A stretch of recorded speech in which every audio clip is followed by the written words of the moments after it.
انہوں نے قرآن جلایا ہے، اگر انہوں نے جو ہے وہ آقا کریم صلی اللہ علیہ وسلم کی بے حرمتی کی ہے تو اس کے اوپر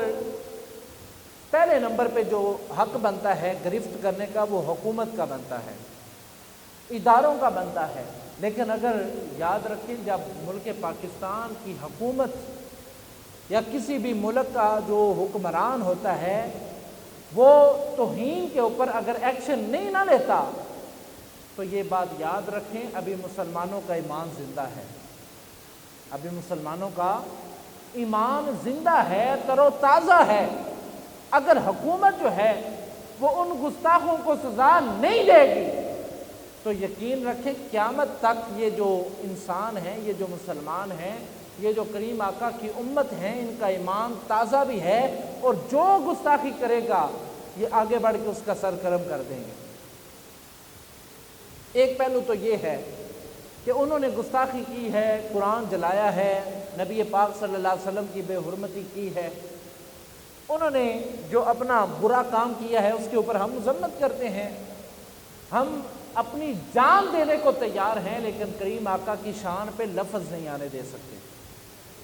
ہم قرآن کے اوپر آنچ آنا برداشت نہیں کر سکتے، ہم اپنی جان لوٹانے کو تیار ہیں۔ لیکن یہاں میرا ایک چھوٹا سا سوال ہے، وہ سوال یہ ہے کہ جڑاوالا کے اندر ہو، سیالکوٹ کے اندر ہو، آپ کے مانو چک یا جانو چک کے اندر ہو، جہاں بھی سویڈن کے اندر ہو، قرآن پاک کو یا نبی پاک صلی اللہ علیہ وسلم کی توہین کرنے کا موقع آتا کیوں ہے؟ ان کی ہمت بڑھتی کیسے ہے؟ ان کا حوصلہ بلند ہوتا کیسے ہے؟ وہ اس لیے ہوتا ہے کہ ہم نے آسیہ ملونہ نے جب نبی پاک صلی اللہ علیہ وسلم کی گستاخی کی تھی نا، تو بجائے اس کے کہ ہم اس کو سزا دیتے، سزائے موت دیتے، پھانسی دیتے،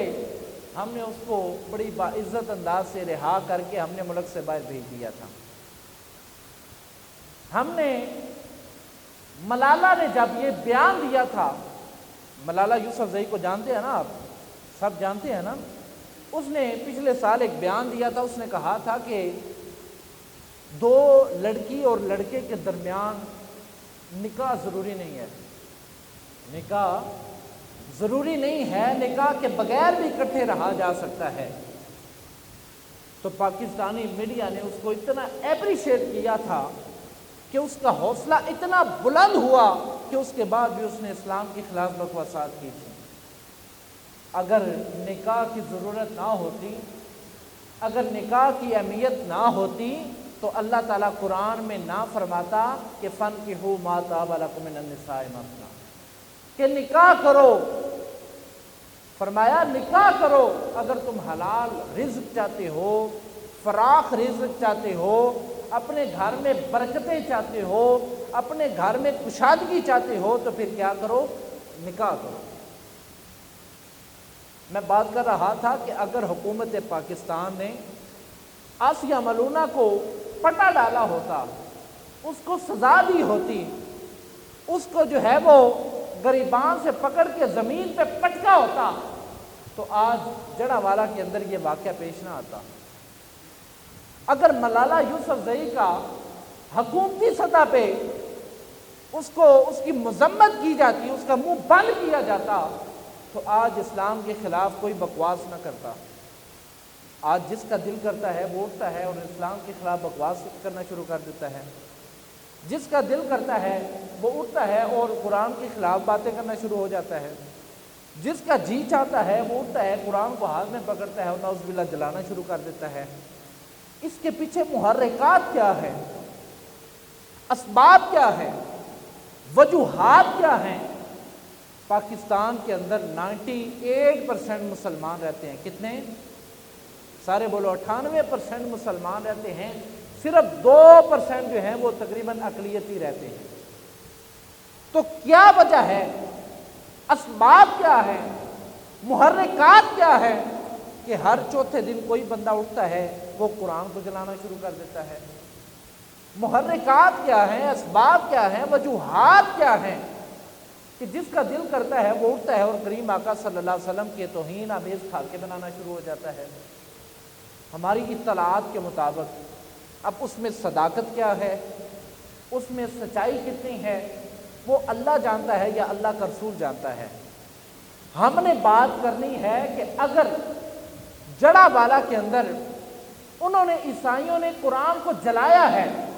اگر انہوں نے قرآن کی توہین کی ہے، اگر انہوں نے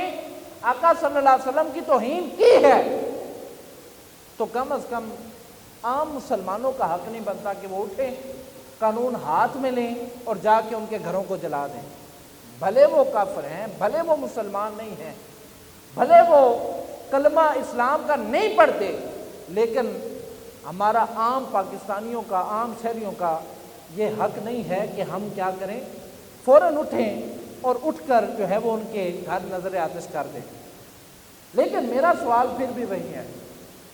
میرا سوال یہ ہے کہ ان کی جرأت ہوتی کیسے ہے، ان کی ہمت پڑتی کیسے ہے؟ آپ اگر یاد کریں تو ہم چھوٹے چھوٹے بچے تھے، جب ہم نے یہ سننا شروع کیا کہ فلاں ملک کے اندر، فلاں علاقے کے اندر، فلاں قصبے میں قرآن پاک کی توہین کی گئی ہے، اور میں نے آپ کے سامنے بڑی تازہ مثال رکھی ہے کہ اگر آسیہ ملونہ کو کیفر کردار تک پہنچا دیا گیا ہوتا، اگر اس کو باعزت رہا کر کے ملک پاکستان سے نہ بھگایا ہوتا، اگر اس کو سزا دی گئی ہوتی، تو خدا کی عزت کی قسم ہے آج کسی کی ہمت نہ پڑتی کہ وہ قرآن اٹھاتا اور اس کی توہین کرتا۔ اگر ملالہ یوسفزئی نے جو نکاح کے خلاف بیان دیا تھا، اگر اس کا منہ بند کیا ہوتا، تو خدا کی قسم آج کسی کی ہمت نہ ہوتی وہ اسلام کے خلاف بکواس کرے۔ اگر وہ جس کو ممتاز قادری رحمۃ اللہ تعالی علیہ انہوں نے قتل کیا تھا، وہ سلیمان کیا اس کا نام تھا، اگر اس نے وہ حکومت میں رہ کے وزیر قانون ہو کے اس نے اگر ختم نبوت کے قانون کو کالا قانون کہا تھا، اگر اس کو اس کے بیان کے اوپر فوراً اس کی سیٹ سے نہ ہٹایا ہوتا، تو کیا ممتاز قادری کو یہ ضرورت پڑتی کہ اٹھ کے اس کو قتل کرتے؟ ارے ممتاز قادری نے 3 دن انتظار کیا تھا۔ کتنے دن؟ یار بولیا کرو، کتنے دن؟ 3 دن ممتاز قادری نے یہ انتظار کیا تھا کہ حکومت پاکستان کی طرف سے کوئی مذمت آئے، وہ اس کو سیٹ سے جدا کریں،